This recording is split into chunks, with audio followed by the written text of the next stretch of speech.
حبايب، وياكم أحد مكي وكلكم عقاري من شمال فيرجينيا. صار لي فترة ما طالع فيديو تنويه. أريد أنبهكم على شغلة بخصوص أسعار العقارات. أسعار العقارات يمنا ما راح تنزل للأسف، مو لأنه أنا لا أحكي هالشي، لأنه بالمنطق.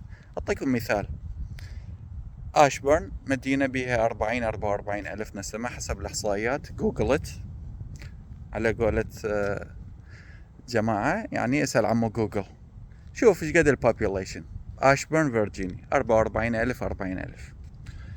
حاليا بس بيها 6 بيوت تاون هاوسز للبيع. اليوم دا احكي يوم ايش قد بالشهر؟ 10/2. هاي 10/2. شلون العقارات راح تنزل اذا 6 بيوت فقط معروضة للبيع تاون هاوسز؟ واكثرية الناس بالبداية اذا ما عنده امكان يشتري بيها سنجل راح يشتري تاون هاوس. ف don't wait.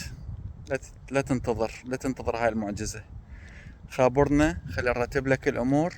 اشتري اليوم احسن ما تشتري بعد سنة. اسعار العقارات رجعت تصاعد، رجعت اكو منافسة على البيوت، وللاسف يعني شو اقدر اقول، يعني ما عندنا هواية بناء حديث دا ينبني يغطي الطلب العفو.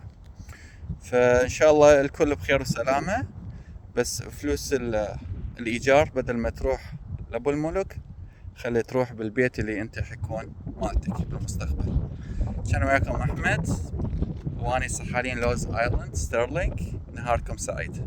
خابروني 734 383 6945. تحياتي، باي باي.